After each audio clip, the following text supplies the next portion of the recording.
हमारे एक ऊँटनी का दूध तुम निकालो और दूसरी का मैं। हमारे साथियों को इस दूध की फौरी ज़रूरत है। इमरान ने इस मर्तबा संजीदा लहजे में कहा। फिर इसने जोसेफ से एक शापलिया और एक ऊँटनी की तरफ बढ़ा। ऊँटनियाँ जख्मी होकर खौफनाक आवाज़ों में बुलबुला रही थीं, लेकिन इमरान और जोसेफ ने इनके बुलबुलाने पर कोई तवज्जो ना दी।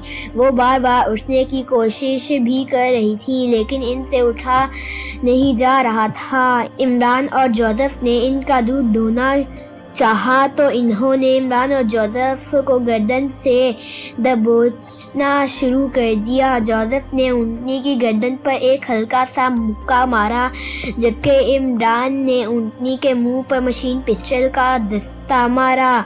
इसके बाद इन्होंने दूध दोने की कोशिश शुरू कर दी। इनमें और ऊँटनियों में कशमकश जारी रही। इस कशमकश में इन्होंने काफ़ी मिकदार में दूध निकाल लिया। वो दोनों शॉपर बैग भर कर अपने साथियों के करीब आ गए। जोसेफ सफदर का मुंह खोल कर इसे दूध पिलाने लगा, जबकि इमरान ने जूलिया का मुंह खोल कर और इसके मुंह में दूध डालने लगा। इन दोनों के मैदे में दूध पहुंचा तो इन्हें नई कुव्वत मिल गई। इन्होंने फौरन ही आंखें खोल ली और उठकर बैठ गए। जोसेफ ने सफदर को दूध पिलाने के बाद खावर को भी पिला दिया। बाकी बच जाने वाला दूध जोसेफ ने खुद पी लिया, जबकि इमरान ने भी जूलिया को दूध पिलाने के बाद खुद दूध पिया। शॉपर बैग खाली हो गए तो इमरान और जोसेफ ने एक बार फिर ऊँटनियों का दूध निकाल लिया। अब ऊँटनियों ने ज़्यादा मज़ाहमत भी नहीं की थी, क्योंकि ज़्यादा खून बह जाने की वजह से वो काफ़ी कमज़ोर पड़ चुकी थी। इमरान साहिब, ये हलाल जानवर हैं, अगर ये मर गए तो हराम हो जाएंगे, इसलिए बेहतर है कि इन्हें ज़िबा कर दिया जाए। सफदर ने कहा। हाँ, तुम ठीक कह रहे हो, खंजर तो हमारे पास हैं, हम इन्हें ज़िबा कर देते हैं, इमरान ने कहा। फिर इमरान, सफदर और खावर ने एक एक ऊँटनी को ज़िबा कर दिया, क्योंकि ऊँटनियाँ अब मरने के करीब पहुंच चुकी थीं। इनके पास मेडिकल बॉक्स भी नहीं था कि वो इनके ज़ख्मों का इलाज ही कर देते। वो ऊँटनियाँ ज़िबा करके फारिग हुए तो इन्होंने जोसेफ को गायब पाया। ये जोसेफ कहाँ चला गया? इमरान ने चारों तरफ देखते हुए कहा, लेकिन इसके सवाल का जवाब किसी के पास नहीं था।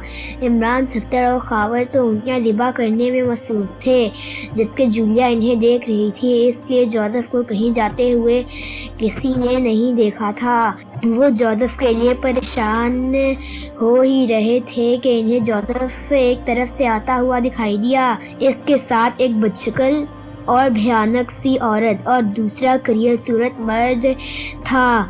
इनकी आंखों पर स्याह पट्टियां बंधी हुई थी और मुंह में सतरंग धागे भी थे। जोसेफ ने इन दोनों को गर्दन से पकड़ा हुआ था। जोसेफ, ये कौन है? इमरान ने इन दोनों को दिलचस्पी से देखते हुए कहा। वैसे वो समझ गया था कि ये शैतानी ताकतें हैं। बॉस, ये काले शैतान हैं। मुझे बार बार इनकी बू महसूस हो रही थी। जबकि तुम जानवर ज़िबा कर रहे थे तो मुझे इनकी बू महसूस हुई। मैंने कारकी का तरीका इस्तेमाल करके इन्हें पकड़ लिया, जोसेफ ने कहा। कारकी का तरीका? इमरान ने सवालिया लहजे में कहा। हाँ बॉस, ऐसे शैतानों को पकड़ने के लिए अफ्रीका का विच डॉक्टर कारकी एक महसूस तरीका इस्तेमाल करता था। आज मैंने भी वो तरीका आजमाने का फैसला किया और कामयाब हो गया, जोसेफ ने कहा। हाँ शैतानों, अब ज़रा अपना तारुफ कराओ, इमरान ने इन शैतानी ताकतों से कहा। मेरा नाम शब-ए-तार है और मैं आका दलील का गुलाम हूँ। मर्दाना शैतानी ताकत ने अपना नाम बताया। मेरा नाम खबासी है और मैं भी आका दैलून की गुलाम हूँ। औरत ने भी अपना नाम बताते हुए कहा। तुम दोनों हमारी निगरानी कर रहे थे, इमरान ने इस मर्तबा सख्त लहजे में कहा। हाँ, हम आका ज़ैलून के हुक्म पर तुम्हारी निगरानी कर रहे थे। खबासी ने इस बात में सर हिलाते हुए कहा, अब तफसील से सारी बातें बताओ, तुमने हमारे खिलाफ क्या किया है? इमरान ने कहा, हमने तुम्हारे खिलाफ कुछ ज़्यादा काम नहीं किए। तुम लोग यहाँ तड़प रहे थे और मरने के करीब थे। मैं तुम्हारी खबरें आका ज़ैलून तक पहुँचा रही थी। जब मैंने आका ज़ैलून को बताया कि तुम लोग मरने के करीब हो तो आका के पास शैतानी दुनिया का सरदार मालकोटा भी वहाँ बैठा हुआ था। इसने आका को मशवरा दिया कि दुश्मनों की मौत को और ज्यादा अजियतनाक बना देना चाहिए। तो आका ने शब-ए-तार को हुक्म दिया कि ये अपनी ताकत के जरिए खूनख्वार किस्म के कुछ ऊंट फौरन यहाँ पहुँचा दे ताकि वो तुम्हें चीर फाड़ कर खा जाएं। शब-ए-तार ने आका ज़ैलून के हुक्म पर अमल किया और कुछ सहराई ऊंट को तुम्हारे करीब पहुँचा दिया। फिर हमने इसकी खबर भी ज़ैलून आका को कर दी। ज़ैलून आका और सरदार मालकोटा ने ऊंटों की आंखों के जरिए तुम्हारे और सहरा के मंदिर को खुद देखा। हम भी खुश हो रहे थे कि अचानक ये मंदिर गायब हो गया। आका बहुत गुस्सा हुआ। इसने हकीकत जानने के लिए हम दोनों को यहाँ भेज दिया। हम यहाँ पहुँचे तो तुम ऊंटों का दूध निकाल रहे थे। हम तुम्हारी हरकतें देख रहे थे। फिर न जाने क्या हुआ कि तुम्हारे इस काले साथी ने हमें काबू कर लिया। ने हमारी आंखों पर स्याह पर्दा डाल दिया और हमें आका ज़ैलून समेत अपना कोई भी साथी नजर नहीं आ रहा था और हमारे मुंह में ये न जाने कैसा धागा डाला है कि हम आका ज़ैलून या अपने किसी और साथी को मदद के लिए नहीं बुला सकते। खबासी ने तफसील बताते हुए कहा, अब तुम हमें इस सहरा से बाहर निकालोगी तो इस दुनिया को देख सकोगी। अब तुम हमें इस सहरा से बाहर निकालोगी तो इस दुनिया को देख सकोगी, वरना तुम्हारी आंखों पर ये काला पर्दा पड़ा रहेगा। और तुमने ये भी देख लिया होगा कि इस पर्दे के होते हुए तुम खुद एक कदम भी नहीं चल सकती। मेरा साथी तुम्हारी गर्दन पकड़कर तुम्हें चला सकता है। इमरान ने कहा, तुम्हें आका ज़ैलून के हुक्म पर इस सहराए नशकान में फेंका गया है। अब इसके हुक्म पर तुम्हें यहाँ से निकाला जा सकता है। इसकी इजाजत के बगैर अगर इसकी कोई गुलाम ताकत तुम्हें सहरा से बाहर निकालने की कोशिश करे तो वो जल कर फिना हो जाएगी। खबासी ने कहा, अगर तुमने हमें इस सहरा से ना निकाला तो मैं तुम्हें जला दूंगा।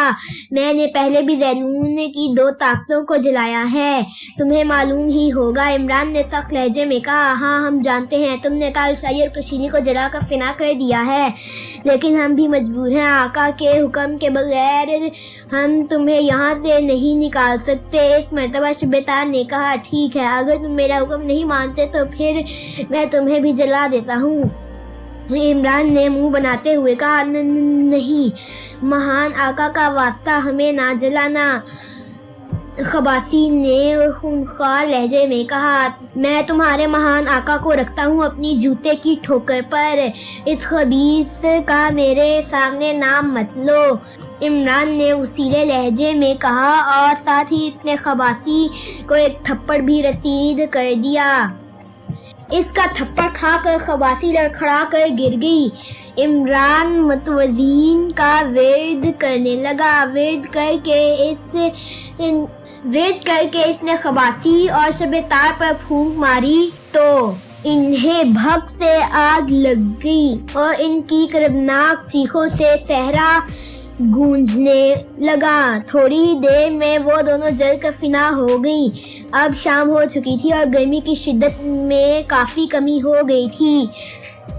इमरान ने दूर दूर तक देखा, अब रात होने वाली थी। सहरा में सफर करना आसान हो जाएगा। अल्लाह हमारी मदद करेगा और हमें इस सहरा से निजात देगा। इमरान ने इन तीनों की तरफ देखते हुए कहा, इंशाल्लाह। सफदर, खावर और जूलिया ने बैक आवाज में कहा, चलो नए सफर का आगाज करें। इमरान ने मुस्कुराते हुए कहा और फिर इसने कदम आगे बढ़ाए। जूलिया, सफदर, खावर इसके साथ साथ चलने लगे, जबकि जोसेफ उनसे 2 कदम पीछे था। इमरान ज़ैलून हमें ऊंटों की नजरों से देख रहा था, फिर इनकी आंखों से मंजर यकदम कैसे गायब हो गया। जूलिया ने جولیا نے ایک خیال کے تحت عمران سے پوچھا، میں نے اونٹوں کو شیطانی طاقتیں سمجھ کر معصومین کا ورد کر کے ان پر پھونک ماری تھی اور میرا خیال ہے کہ یہ اسی کا اثر تھا۔ عمران نے کہا تو جولیا نے اس بات کے انداز میں سر ہلایا۔ ان کے خیال کے مطابق یہی وجہ ہو سکتی تھی۔ شام ہوتے ہی ریت ٹھنڈی ہونا شروع ہو گئی تھی، جس کی وجہ سے وہ بہت سکون محسوس کر رہے تھے۔ پھر جب چاند نکل آیا تو ریت کا ذرہ ذرہ جگمگانے لگا، یوں محسوس ہونے لگا جیسے صحرا خوشی سے مسکرا رہا ہے۔ وہ نہیں جانتے تھے کہ انہیں کس طرف سفر کرنا ہے، وہ اپنی منزل کے راستوں سے ہی لا علم تھے، بس اللہ کے آسرے پر چلے جا رہے تھے۔ زندگی کی کوئی آس باقی نہیں رہی تھی۔ پیاس نے ان کی جان نکال لی تھی اور ان کے دشمنوں نے ہی ان کے لیے وہاں اونٹنیاں بھیج دیں جن کا دودھ نکال کر انہوں نے پیا اور ان کے جسموں کو نئی طاقت ملی، اور اب وہ حشاش بشاش ہو کر سفر کر رہے تھے۔ نصف رات گزرنے تک انہیں بھوک پیاس محسوس نہ ہوئی۔ نصف رات کے بعد انہیں بھوک محسوس ہوئی تو انہوں نے وہ دودھ پی لیا جو وہ ساتھ لے کر چل رہے تھے۔ صبح کاذب کا وقت تھا کہ چلتے چلتے جوزف کے قدم رک گئے اور وہ چونک کر کچھ سننے کی کوشش کرنے لگا۔ کیا ہوا جوزف، تم رک کیوں گئے ہو؟ جولیا نے اسے رکے ہوئے دیکھا تو پوچھا۔ مسی، میں کچھ جانوروں کے قدموں کی آوازیں سن رہا ہوں، جوزف نے آہستہ سے کہا، اور پھر اس نے انہیں اپنے پیچھے آنے کا اشارہ کیا۔ چند قدم کے فاصلے پر ایک ٹیلا دکھائی دے رہا تھا۔ وہ اس ٹیلے پر چڑھے اور پھر دوسری طرف کا منظر دیکھ کر بے اختیار ان کی زبانوں سے سبحان اللہ۔ وہاں نخلستان تھا جہاں کھجور کا ایک بہت بڑا جھنڈ تھا۔ سارے درخت پھلوں سے لدے ہوئے تھے اور درختوں کے قریب 4 اونٹ کھڑے تھے۔ ان اونٹوں نے ان کی خوشبو محسوس کر لی تھی، اس لیے اونٹوں نے ان کی طرف دیکھا اور پھر وہ وہاں سے بھاگ کھڑے ہوئے۔ وہ 5 کھجور کے جھنڈ کے قریب آ گئے۔ باس، ہم ان صحرائی جہازوں کے ذریعے سے اس صحرا سے باہر نکل سکتے ہیں، جوزف نے عمران سے کہا۔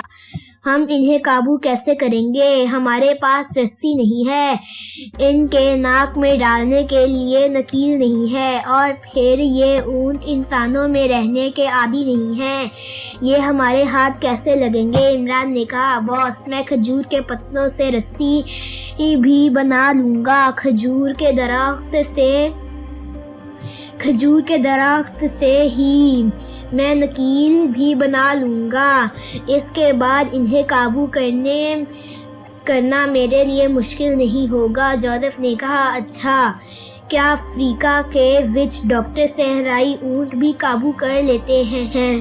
عمران نے منہ بنا کر کہا، باس، دنیا کا کون سا کام ایسا ہے جو وچ ڈاکٹر نہیں کر سکتے، اور جو کام وچ ڈاکٹر کر سکتے ہیں وہ کام تمہارا یہ غلام بھی کر سکتا ہے، بس تم جوزف دی گریٹ پر اعتماد کرو۔ جوزف نے بااعتماد لہجے میں کہا، ٹھیک ہے، اگر تم 3-4 اونٹ قابو کر لیتے ہو تو ہمیں اس صحرا سے نکلنے میں آسانی ہو سکتی ہے۔ عمران نے کہا،